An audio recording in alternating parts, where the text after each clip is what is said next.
tried to do my job, and like I wanted to work there, and I was glad that I could because I liked the voice of the magazine, that where it was going at that time, and and I got to work with Kat again. I got to meet new people like Will, who's really cool.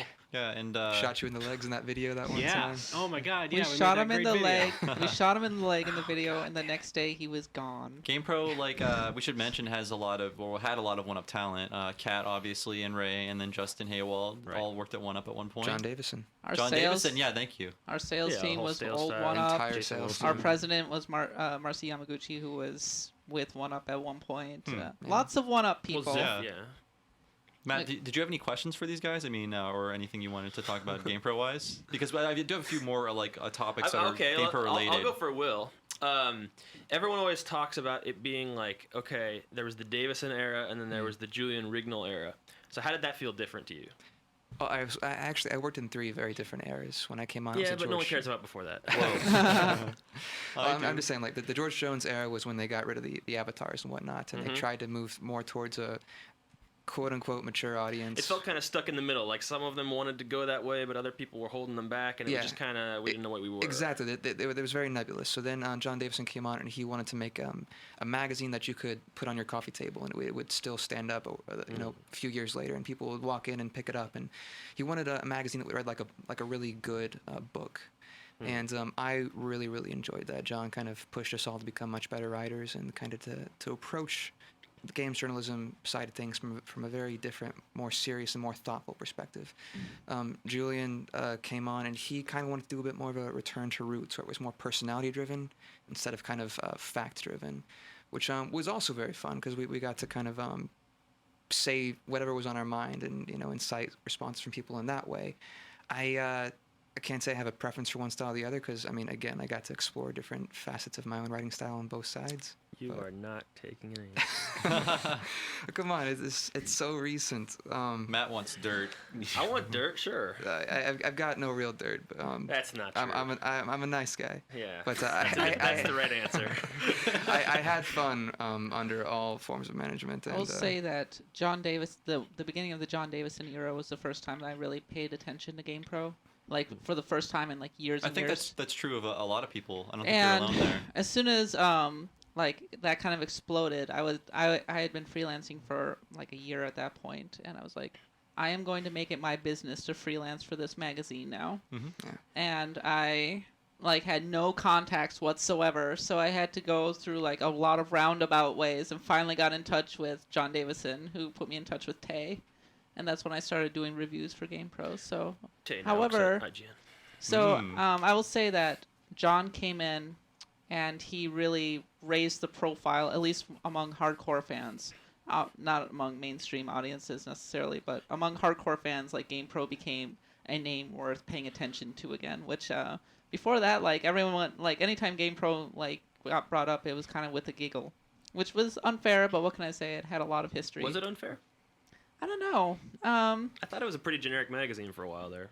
Yeah. I wasn't paying attention to it from the years 1996 to 2009. So same here. So. But when I look at the magazines circa, say, 2007, all I can think is, wow, that is a terrible cover. And I don't want to cast aspersions or anything, but I look at the headlines like, where's Gears of War 2? And this was that like was a cover. That was a in cover. 2006, and you're like, there was like one paragraph in the thing, and Gears of War was their cover because they wanted people to buy it because people like Marcus Phoenix and all that. And then you open it up, and there's like one paragraph, Completely and it's like, we have no idea. It could be set in space. Yeah, exactly. Like there was. I'm not saying it was all bad, but there was a lot of really bad stuff in that era. well, there were a lot of people who were on that magazine for a long time. And as you moved into the 2000s and publication really changed. I mean, you had magazines like Next Gen, and Jeff Green was doing stuff with CGW, and game magazines were growing up. I feel like GamePro was still kind of in that old era of the 90s where it was like, whoa, we're fun, and avatars, and woo! And they tried to change that, but it was hard to change that. It took a real drastic reimagining. Right. Which is what so John Davison made it classy. What can I say? It became a classy place. Classier.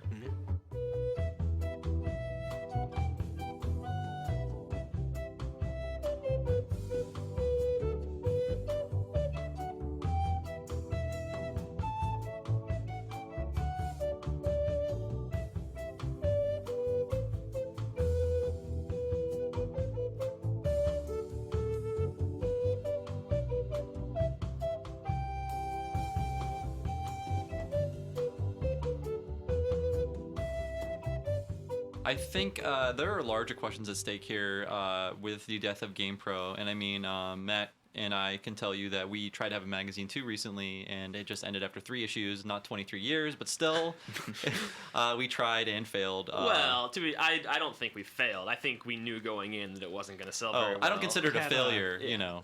That last magazine. 23 years of man hours put into it. That's true. That's true. He had a lot of great content, I will say. Yeah.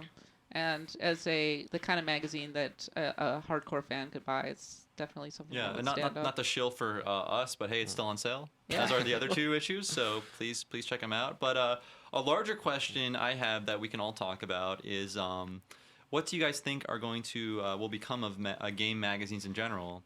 And a larger question is what's going to happen to us? Oh God. I mean, it seems like, and this is not like any secret.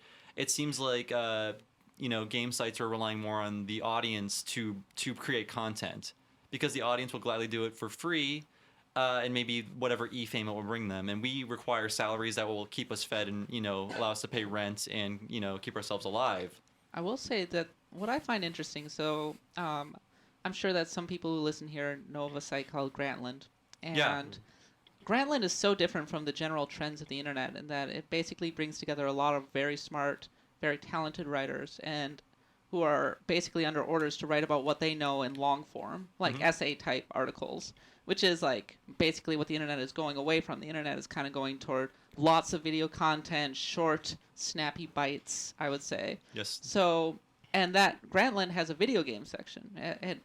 Video games are a legitimate part of that. So is reality TV shows. But I digress. And so in that sense, I feel a little bit better about the future of video game writing on the internet, knowing that there was a place on Grantland for games. Okay. That said, print is dead. Is this the final nail in the coffin? Do you think? Well, I mean, I guess Nintendo Power is still around. You take a look at the landscape. Future, it's all about custom publishing now. Yeah. Matt? Well, I mean, you use Nintendo Power as an example. Game Informer is the biggest example. That's true, but I think that they're in a different situation because very much. But that's the thing. Like, if you look at those kinds of situations, that's where you can find reasons to exist. Right. You're not going to have a reason to exist just by making money based off ads. So we need to find a company that will force our product down people's throats. Okay, so let's see. EGM just struck a deal with Walmart.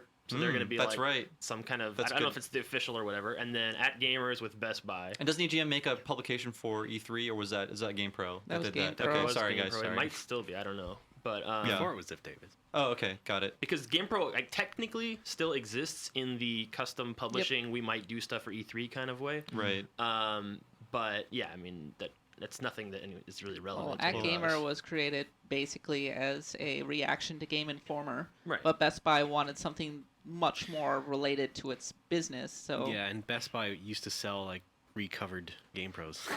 yeah, that was fun too. Yeah. Mm-hmm. Weird, I didn't know this. Yeah, it was slightly changed content, but it was basically the same issue with a Best Buy theme cover. They would pick a different story that's more relevant for them. Like they put Madden on the cover instead of something else. Back to your point, Matt. I mean, if that's the only way you think print magazines can stay alive now, and I sort of agree that might be the only way print. Well, I think big scale. I think you'll have some smaller stuff like Ray Barnholt produces. But Scroll's great. Yeah. Killscreen. But I mean, those are tiny compared to these, like GamePro or Game Informer or any of these others are hundreds of thousands times bigger than Killscreen. You know.